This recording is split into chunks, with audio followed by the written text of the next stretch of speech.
Muy buenas noches, queridos hermanos. Para mí es un gusto siempre poder compartir con ustedes y el día de hoy, especialmente ese tema tan maravilloso, tan bonito, tan lindo, ¿no? Que nos habla justamente de la pureza, nos habla de un ser humano que ha sido elegido y escogido para representar anticipadamente lo que cada ser humano tiene que ser, ¿no? Es decir, inmaculado y santo. Así también el gran San Pablo nos lo dice, que tenemos que ser como hostias santas, agradables al Padre, ¿no? Bueno, básicamente el tema que el día de hoy quiero compartir con ustedes sobre la Inmaculada Concepción tiene 4 puntitos. Son puntos que nos ayudarán a entender mejor lo que significa y también cómo esto se lo puede aplicar a nuestra vida, porque no es solamente un tema que queda al exterior de nosotros, sino que tenemos que aprender a interiorizarlo, ¿no? Bueno, con lo cual el primer punto será el origen de esta solemnidad, de este dogma, ¿no? Por otro lado, vamos a ver de qué se trata concretamente la Inmaculada Concepción. Luego veremos qué nos dice a nosotros, a nuestra realidad, ahora en el año 2021, según el año litúrgico, ¿no? Y también, por último, ¿qué le decimos nosotros a Dios a raíz de esta grande obra que ha realizado el Señor en nuestra Madre, la Santísima Virgen, ¿no? Entonces, el origen. La fiesta de la Inmaculada Concepción o solemnidad de la Inmaculada Concepción está enraizado en un dogma católico, el cual es relativamente reciente. El Papa Pío IX, en el año 1854, declaró el dogma de la Inmaculada Concepción. Esto, como se dan cuenta, no ha sido algo que ha salido fácilmente, digamos así, de la teología o la doctrina de la Iglesia, puesto que han habido siempre posturas y posturas en relación a esto. Por ejemplo, el mismo Santo Tomás de Aquino, él tenía graves dificultades para comprender el dogma de la Inmaculada Concepción. En ese tiempo no era dogma, sino solamente una especulación teológica, ¿no?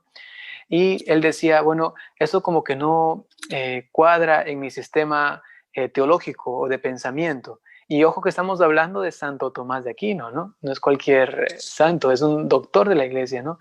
Y sin embargo, no podía concebir que la Virgen haya sido concebida inmaculada, ¿no? Y eso está ya en la Edad Media, ¿no? Estamos ya en esta grande etapa de la historia de la Iglesia en la que se profundizó fuertemente la teología y allí todavía no estaba claro. Obviamente que habían otros teólogos que sí lo concebían, ¿no? Y había una especie de especulación negativa y positiva en relación a esto. Por ejemplo, ya después, en el siglo XVIII, XIX, ¿no? Encontramos a el santo cura de Ars. Todos lo conocemos, ¿no? Él tenía el don de ciencia, ¿no? ¿Qué significa eso? Que él podía entender, captar ciertas realidades de Dios, ¿no? Aun cuando no las podía explicar, ¿no? Él decía, no sé cómo decirlo, ¿no? Pero yo estoy completamente seguro que la Virgen fue concebida de forma inmaculada, ¿no? Entonces había como esta también discusión, unos decían que sí, que no, hasta que justamente ya alrededor de la muerte del santo cura de Ars, la iglesia declara solemnemente que después de todo un proceso de profundización teológica, realmente es como ya algo revelado por el Señor, ¿no? Una revelación pública, ¿no? Por eso es que es un dogma que la Virgen María fue concebida inmaculada, ¿no? Desde allí, todos los católicos estamos obligados a creer en que María es concebida inmaculada. Cuando digo obligados, estoy diciendo que si hay un católico que, por ejemplo, duda de esto o que dice, bueno, sí, los católicos dicen eso, pero yo como que no me parece, ¿no? Él está cayendo entonces en un error, ¿no? Y se está acercando a la herejía, ¿no? Es decir, que alguien que no comulgue con el dogma de la Inmaculada Concepción se está apartando de la iglesia de a poco, ¿no? Hasta que pueda llegar a realmente desmembrarse de ella, ¿no? Y eso sería lo peor, ¿no? Entonces, si se dan cuenta, no ha sido algo tan sencillo. Sin embargo, la iglesia desde siempre ha admirado, lo ha concebido, ¿no? Pero nunca había sido ya formulado de manera dogmática hasta el año que he mencionado, 1854, por medio del Papa Pío IX, ¿no? Esto es en cuanto al origen, ¿no? Desde allí, como esto ocurrió el 8 de diciembre, entonces siempre se ha celebrado el 8 de diciembre la Inmaculada Concepción de la Santísima Virgen María, también llamada en algunos lugares la celebración de la Purísima, ¿no? De la Purísima. Esto es en cuanto al origen, ¿no? Luego, ¿de qué se trata la Inmaculada Concepción? ¿De qué se trata, no? Hay que decir que la Inmaculada Concepción se trata de que María fue concebida de forma pura, ¿no? Digamos así, a veces se suele decir virginal, ¿no? O sea, ella en su alma, es un término utilizado de manera mística, ¿no? Ella siempre ha sido virgen, ¿no? Inclusive su alma no ha sido tocada, lacerada, ¿no? Por la mancha del pecado original. Ella toda es virgen desde su concepción. Hablando espiritualmente también, ella ha sido reservada completamente para Dios y por ello ni siquiera el pecado original pudo interrumpir su relación con Dios, ¿no? Porque ella desde el momento mismo de su creación en el vientre de Santa Ana, que es su mamá, ¿no? Ha podido vivir esta comunión plena y perfectísima con Dios, ¿no? Inmaculada Concepción. Está hablando de algo que a todos nos involucra, nos relaciona. Nos está hablando de la realidad del pecado original. Hermanos, ojo a esto, ¿no? Atentos a esto. Hay personas que suelen decir que el pecado original ni siquiera existe, ¿no? Hay personas que suelen decir que el pecado original era una doctrina allá atrás, pasada, y que ya no sirve mucho, ¿no? Hay que tener cuidado porque aquel que llega a negar la existencia del pecado original, que significa que todos los cristianos, todos los seres humanos, nacemos con una mancha de pecado que nos heredan nuestros padres, esta persona estaría realmente separándose bastante de la iglesia, ¿no? Estaría autoexcluyéndose de la iglesia, ¿no? Hay inclusive a veces sacerdotes, ¿no? Que lamentablemente ponen en duda esto, ¿no? ¿En qué consiste también un dogma que es el pecado original, ¿no?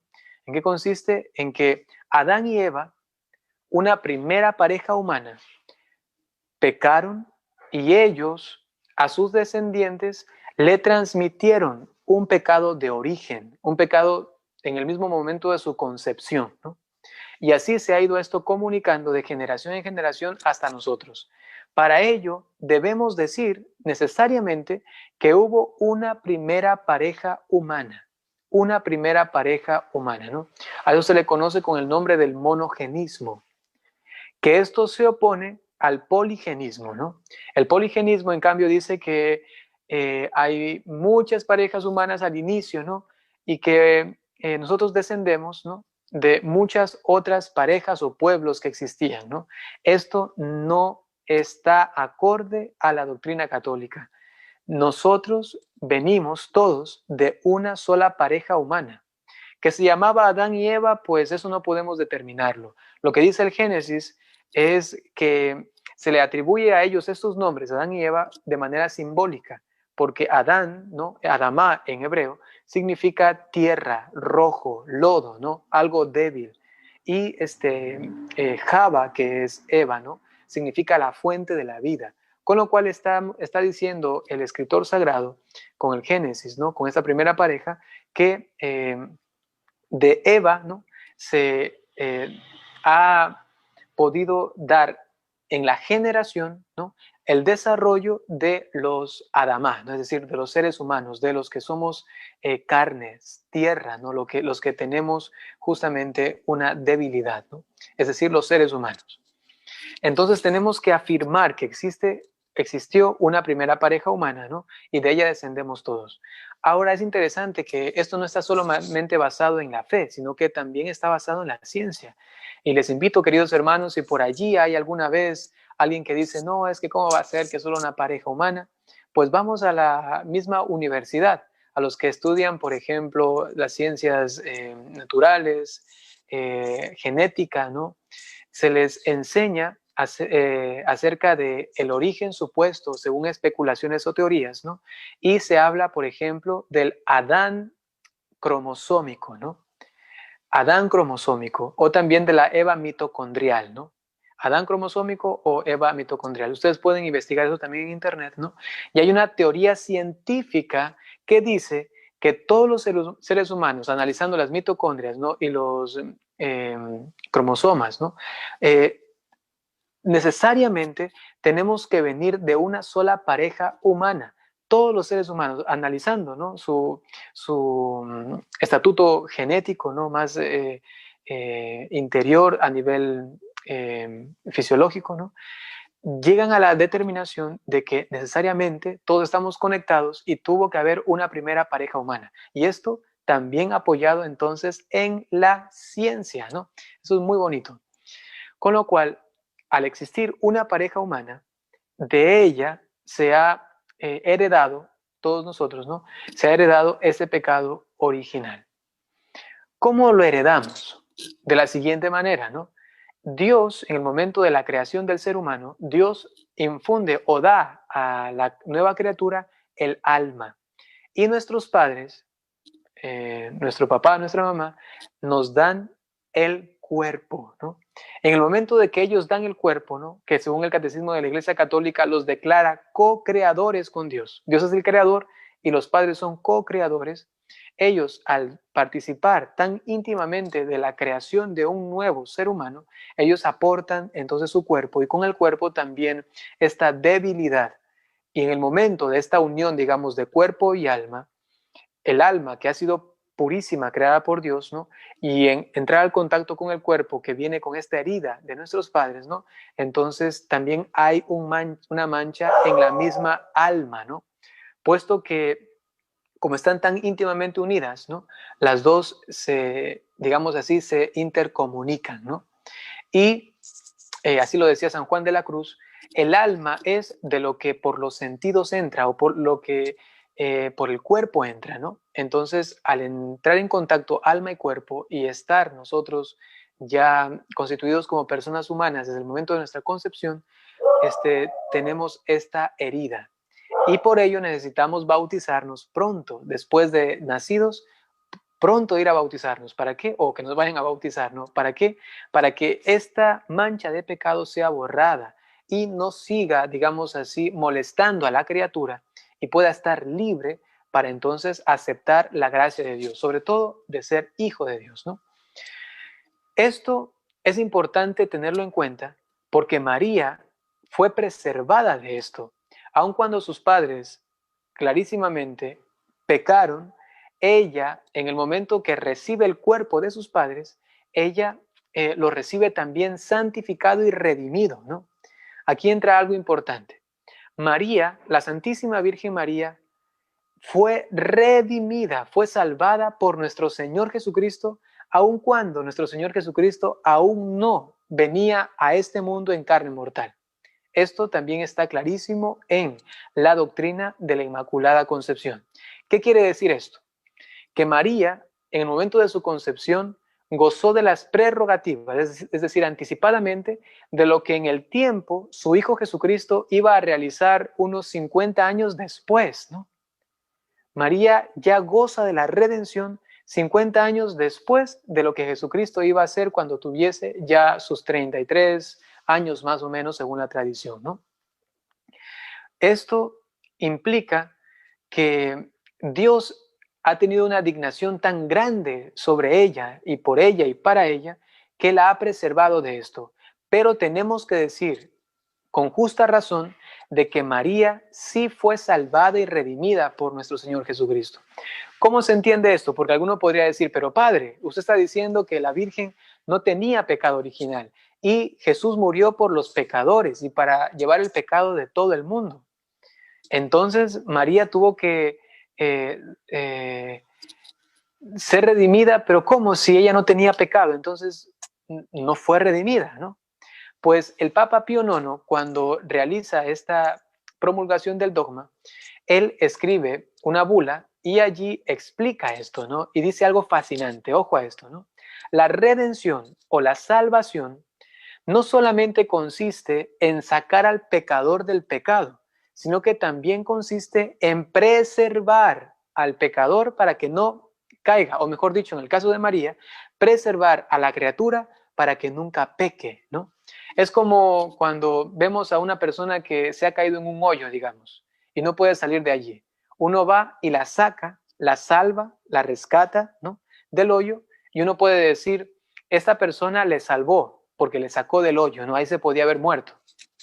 Es una forma de salvar, una forma de redimir.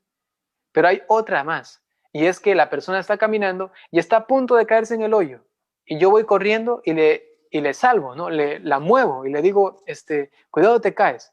Y la persona no cae en el hoyo, y sin embargo fue salvada, ¿no? Fue salvada, ¿no? De la misma manera, la Virgen María ha sido redimida por Cristo, pero ella gozando, repito esto muchas veces para que se entienda, gozando anticipadamente de lo que Jesucristo iba a realizar 50 años después, ¿no? ¿Por qué digo 50? Porque María fue concebida en un momento, después hasta que tuvo a Jesucristo, tuvo que haber tenido entre unos 12 hasta unos 16 años, y luego hasta que Jesucristo murió en la cruz, unos 33 años, ¿no? Entonces ya se va acercando casi que los 47, 50 años en los que Jesús entonces realiza esto, ¿no? Desde la concepción de María y la muerte de Jesucristo en la cruz. Entonces María, unos 50 años antes, goza de esto, ¿no? Es algo impresionante. Con lo cual, María sí es redimida por Cristo, pero gozó de ello anticipadamente, ¿no? Este misterio tan grande, ¿no?, de la Inmaculada Concepción está también enraizado, ¿no?, en la misma Sagrada Escritura. ¿A dónde podemos acudir? Pues tenemos que ir justamente al texto que la liturgia del día de la Inmaculada Concepción nos propone. Vamos al texto de el Evangelio según San Lucas, el capítulo 1 del 26 al 38, ¿no? Allí se nos narra el anuncio del ángel a María. Y el ángel le saluda a María, digamos así como el cielo la conoce. El nombre que tiene María en el cielo es Quejaritomene, ¿no?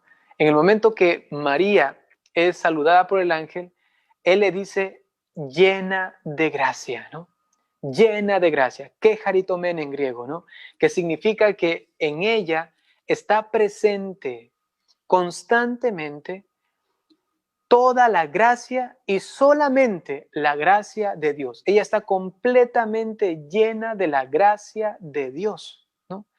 Eso significa que no puede haber en ella nada que no sea la gracia solamente de Dios. Por ello, es algo contradictorio llegar a decir que María ha pecado después, ¿no? Algo contradictorio. Porque ¿cómo puede ser que alguien que esté completamente lleno de la gracia de Dios pueda pecar? No podría pecar. Claro que María tiene libertad y pudo haber dicho, ya no quiero esta gracia y voy a pecar. Pudo haber hecho en su libertad. Sin embargo, porque estaba completamente llena de esta gracia, ¿no?, ayudada, auxiliada por ella pudo decir constantemente que no iba a sucumbir a las artimañas del mal, del pecado, del demonio, ¿no? María entonces es saludada por el ángel con este título, así reconocida desde el mundo angélico, ¿no?, la Quejaritomene. Eso también nos explica algo importante, y es que si María ha sido completamente llena de la gracia de Dios para una misión, ¿no?, para una misión, ¿esta cuál era? Que ella se convirtiese en este receptor, este receptáculo purísimo en el cual se iba a depositar al mismo Dios. Lo que no podían contener los cielos, pudo contenerlo María en su vientre virginal. Y en ella se realiza dos proezas maravillosas gracias a que ella es inmaculada. Primero, el don de la maternidad sin perjudicar su virginidad, maternidad y virginidad. ella entonces está envuelta realmente constantemente de la gracia de Dios. ¿Cómo es posible que alguien sea madre y permanezca virgen? ¿Y cómo es que alguien que quiere ser virgen pueda llegar a ser madre, ¿no? Esto es algo completamente contradictorio a nivel humano. Pero como ella estaba llena de la gracia de Dios, ella podía tener la gracia de la maternidad y la gracia de la virginidad, ¿no? Y si ella entonces tiene esta gracia de ser madre y que la tiene porque el Espíritu Santo, la sombra del Altísimo, la ha cubrido, ¿no? Y ha concebido por obra del Espíritu Santo y por ello ella es madre, ¿no? Esto quiere decir que la gracia de Dios que ha actuado en ella se da de esta forma. Ella no pudo haber sido madre de otra forma, sino solamente de la forma con que la gracia tocó su vida, tocó su ser. Por ello, si María, supongamos que tuvo otro hijo, solo pudo haber sido por obra del Espíritu Santo y solamente pudo haber sido otro Dios, ¿no? Y esto es algo imposible, porque no hay más dioses y Dios no va a poner otro ser en el vientre de María solamente porque sí, ¿no? Sería algo, sencillamente es algo incongruente, ¿no? Por ello, María Santísima ha sido madre solamente de Jesucristo en la vía de la generación, ¿no? Y luego, espiritualmente, obviamente, de todos nosotros en la vía de la gracia, ¿no? Ahora, ella es entonces madre de Dios, ella es madre de todos nosotros, pero gracias a esta forma de actuación del Espíritu Santo que se da gracias a que ella ha sido un recipiente purísimo en el cual solamente podía caber el purísimo. Es decir, que el mismo vientre de María y todo su cuerpo, ¿no?, que ha sido preservado del pecado, ha sido destinado para una misión y es para recibir al Hijo de Dios. No tiene ni pies ni cabezas llegar a decir que después tuvo más hijos, porque sería entonces profanar este santísimo santuario de María que es su cuerpo, al poner allí a un ser con pecado. Porque si María hubiese tenido más hijos con José, entonces este hijo hubiese venido con la mancha del pecado de José, ¿no? Y esto ya desvirtuaría completamente este recipiente purísimo, que es el recipiente mismo de la Santísima Virgen María, ¿no? Por ello, la Virgen es inmaculada para una misión y es recibir al Hijo de Dios, ¿no? Eso sería entonces la explicación del segundo punto. ¿De qué se trata entonces la Inmaculada Concepción? Primero se trata de María, que ella fue preservada del pecado original gracias a los méritos de Jesucristo que ella gozó anticipadamente, ¿no? Y que esta Inmaculada Concepción está destinada a una misión y es recibir al Hijo de Dios. Por ello ella es inmaculada, ¿no? Tercer punto. ¿Qué nos dice a nosotros la Inmaculada Concepción, ¿no? ¿Qué nos dice a nosotros? En breves palabras, nos dice que nosotros tenemos también una vocación a ser inmaculados. ¿Qué es la Virgen María para nosotros? Una muestra de lo que nosotros llegaremos a ser. Ella ya es la señal de nuestro futuro. Ella es la muestra anticipada de lo que nosotros hemos sido para Dios desde toda su eternidad, pensados así, santos, inmaculados. Dios pensó en nosotros y nos vio inmaculados y santos. Esta visión de Dios eterna que quiere para nosotros, la podemos ver en María Santísima, ¿no? Esto nos dice algo fuerte, ¿no? Por un lado, si María es inmaculada, no por sí misma, sino por la gracia de Dios, y es por la gracia de los méritos de Cristo en la cruz y toda su pasión, miren qué significa esto para nosotros. Atentos, ¿no?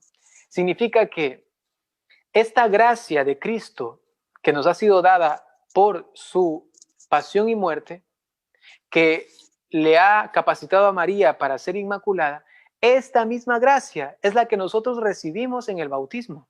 Esta misma gracia es la que nosotros tenemos constantemente. Es decir, que si María por esta misma gracia, permaneció inmaculada, sin tacha, sin mancha, también nosotros, con esta gracia, podríamos permanecer puros, sin pecar.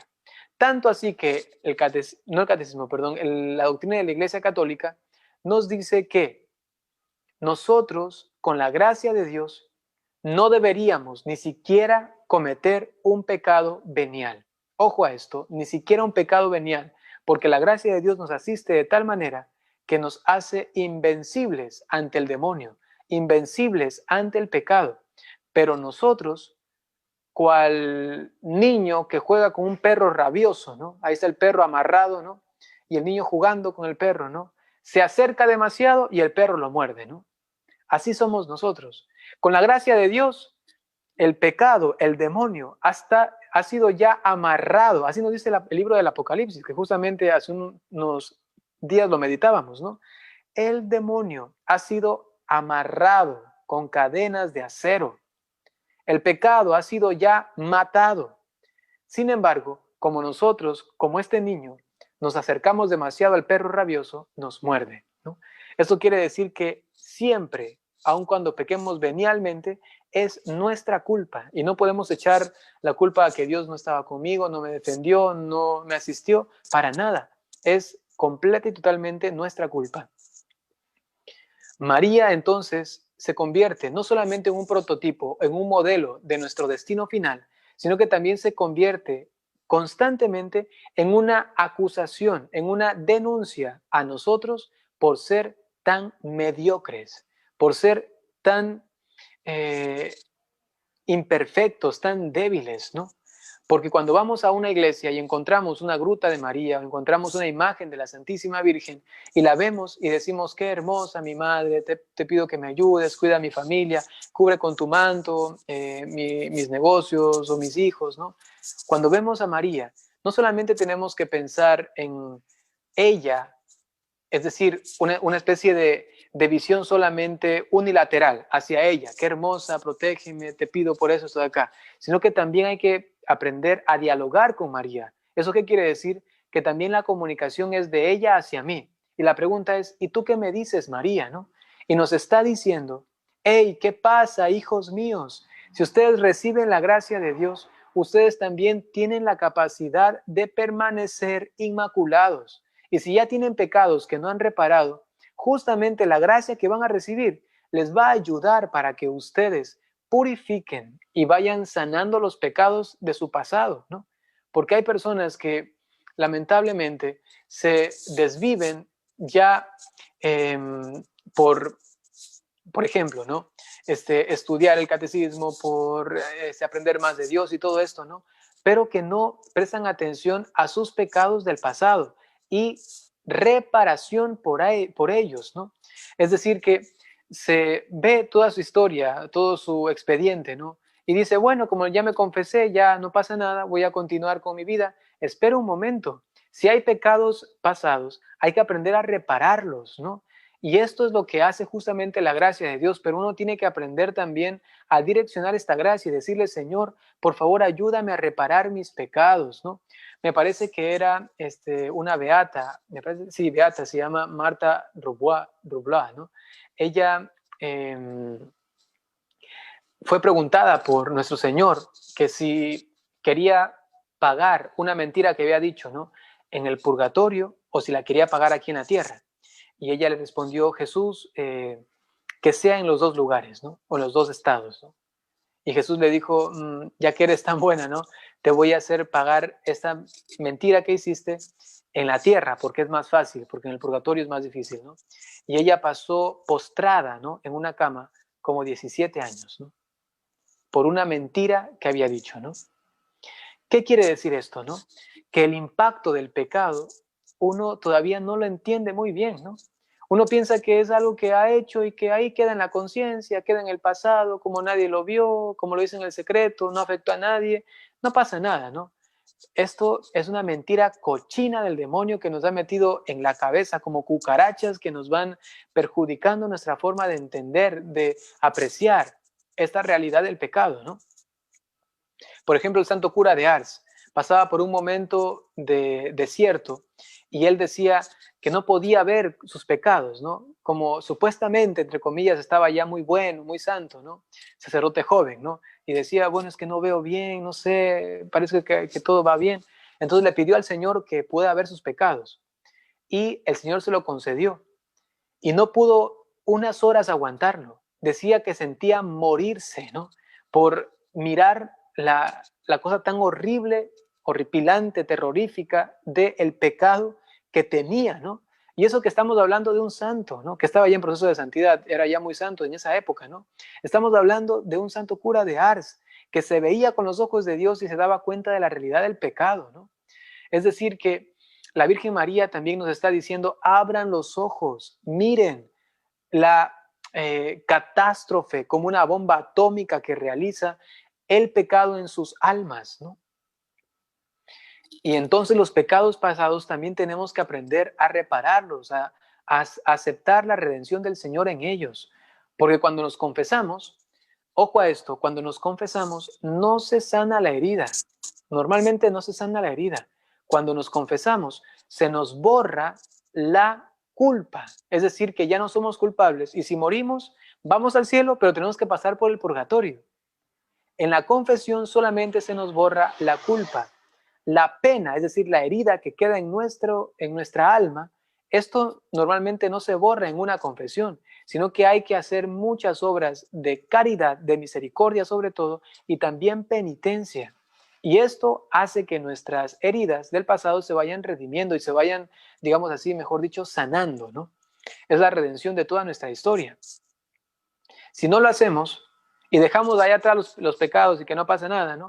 Por ejemplo, como le sucede muchas veces a las mujeres que han abortado, que ya se confiesan, es perdonada ya la culpa, pero ellas sienten cierto remordimiento, sienten todavía alguna cosa ahí. ¿Saben por qué? Porque aún no han reparado los pecados que han cometido, no han reparado el pecado del aborto. Y aun cuando ya está perdonada, ella siente algo que no está todavía allí en orden. Y es porque cuando no reparamos los pecados de nuestro pasado, queda una insatisfacción constante. Y repararlos, en cambio, cría en nosotros satisfacción. Y esto nos hace vivir en paz, tranquilos, ¿no? Por ello, es importante que miremos los pecados pasados y hagamos penitencia, reparación. Con esa misma gracia que nos previene para caer, esa misma gracia nos puede asistir para reparar los pecados de antaño, ¿no? Entonces María, frente a nosotros, es también, como decía, una acusación, una especie de denuncia constante, diciéndonos, hijos míos, ustedes tienen no otra, sino la misma gracia que a mí me preservó del pecado. Ustedes también pueden ser preservados y pueden también reparar los pecados pasados, para que por fin pase, como decía Santa Catalina de Siena, que pongamos un tapón en el purgatorio para que ya nadie apunte al purgatorio, sino que todos apuntemos al cielo. Es decir, que ya en la tierra nos vayamos haciendo inmaculados, ya en la tierra vayamos purificándonos de nuestros pecados pasados y previniendo de los pecados futuros. Esto también es una grande exigencia que nos propone la Santísima Virgen María. Estamos a unos días de celebrar la Inmaculada, a la Virgen de Guadalupe, ¿no? Y ella también como buena madre nos dice, ¿acaso no saben que estoy aquí, yo que soy su madre, ¿no? Pero esta madre es una madre que también nos exige y que nos está diciendo, ustedes tienen también esta misión. ¿Esto de dónde lo sacamos? También si revisamos la liturgia, los que fueron a misa el día de hoy estuvieron atentos, ¿no? Esto se dice en la oración colecta y también en el prefacio de la misa, que gracias a la intercesión de María, nosotros podemos ser purificados ya aquí para poder encontrarnos con el Señor completamente limpios, inmaculados. Pero esto solamente se logra por la reparación de los pecados pasados y por la prevención de los futuros, ¿no? Esto nos dice María a cada uno de nosotros. Esto nos dice este dogma de la Inmaculada Concepción. Y por último, ¿qué le decimos nosotros a Dios? ¿Qué le decimos nosotros a la Santísima Virgen María a raíz de este dogma, a raíz de esta solemnidad. Hermanito, hermanita, ¿qué le dirías tú? ¿Qué le dirías a María al conocer toda esta realidad? ¿Qué significa la Inmaculada Concepción? ¿Cuál es la atroz consecuencia del pecado, ¿no? ¿A qué estamos llamados? ¿Cómo actúa la gracia en nosotros? ¿Qué le dirías? Yo quisiera, antes de continuar con esta charla prédica, que hagamos un momentito de silencio y que allí delante del Señor, delante de María, ¿no?, cada uno de nosotros sencillamente hable con ellos y les diga: bueno, aquí estoy, quizá el día de hoy he aprendido un poco mejor qué significa esto, qué es lo que me exige también este dogma, ¿no? Y delante de ustedes quiero decirles lo siguiente: piensen en el pecado, piensen en la gracia, piensen en su historia pasada y piensen en su futuro. ¿Cuál es su destino final? Y hagan un propósito. Les recomiendo y les exhorto, queridos hermanos, hagan un propósito. Quizá el más maravilloso puede ser el de que el día de hoy nos comprometamos con una exigencia suma, máxima, a que vamos a trabajar, quizá con redobladas fuerzas, por nuestra santificación personal, que consiste en la detestación completa, total del pecado y el abrazar con todo nuestro ser fuerzas, energías, inteligencia y amor, la gracia y el bien de Dios para realmente llegar inmaculados hacia Él. En un momento de silencio, les invito a que oren delante del Señor y de María Santísima y hagan un auténtico propósito. Vamos a estar así en silencio un par de minutitos. Oren con el corazón.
¿Qué tenemos que decirle a Dios, pues yo en nombre de todos los que están aquí reunidos, quisiera decirle, Señor Jesús, Santísima Trinidad, en la presencia de todos los ángeles y santos, de la Santísima Virgen de San José, que renueves en mí y en todos los que están aquí presentes el primer amor. Este deseo primero de entrega completa, desinteresada, en gratitud por lo que tú has hecho por nosotros, Señor Jesús. Te pido que renueves en mí y en todos nosotros este anhelo ardiente de santidad, de santificación. Señor, queremos ser santos, inmaculados. Señor, apiádate de nuestras debilidades, de nuestras flaquezas, pecados, y danos tu gracia para salir triunfantes de todas estas amenazas, acechanzas del enemigo. Señor, quisiera amarte tanto que quizá nunca nadie en la historia humana te haya amado como yo. Así de grande quisiera amarte, Señor. Así de grande quisiera hacerte agradable. Señor Jesús, te pido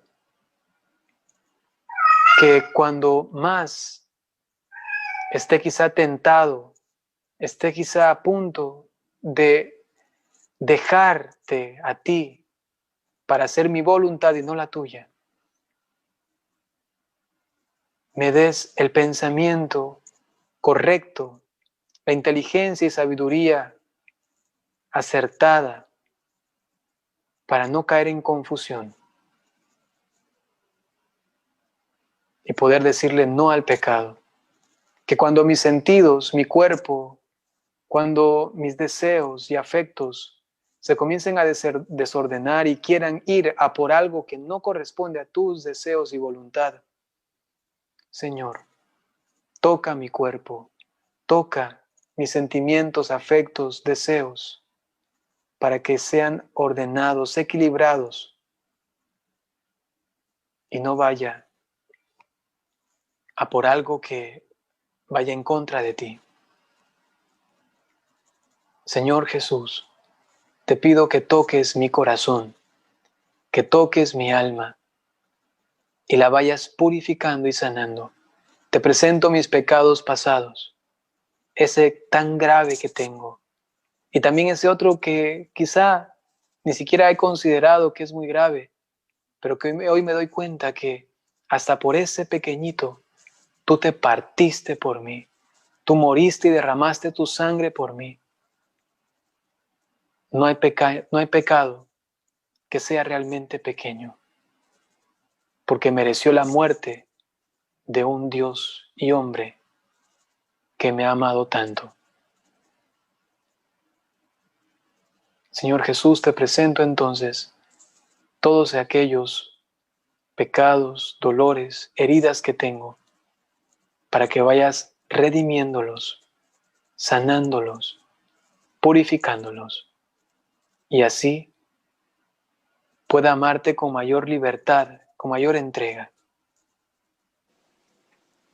Y por último, Jesús, te quiero presentar a todos mis familiares y amigos, a la iglesia entera, a la sociedad y al mundo,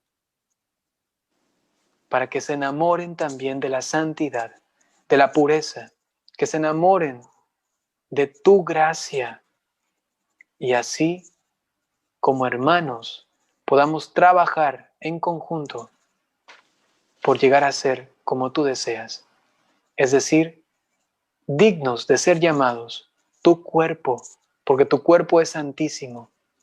Queremos ser realmente iglesia, es decir, inmaculada, sin mancha ni arruga. Queremos ser realmente cristianos. Queremos ser realmente hijos de Dios, como María, la hija predilecta del Padre. Esto te tengo que decir, Señor, como sacerdote y ministro,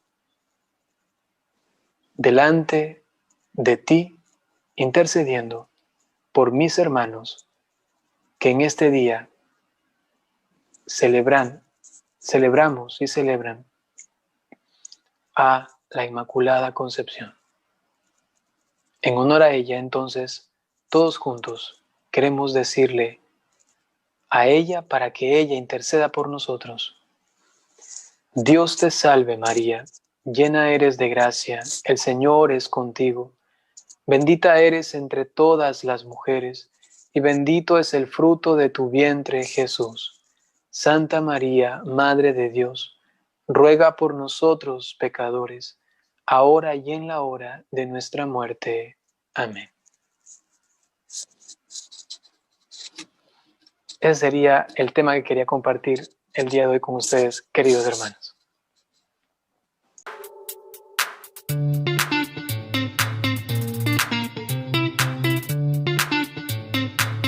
Seguramente tendrás una nueva forma de pensar. Vamos a reflexionar sobre el año 41 al 44 y lo explico de una forma más extensa. Ahora, luego dos afirmaciones importantes. Queridos hermanos,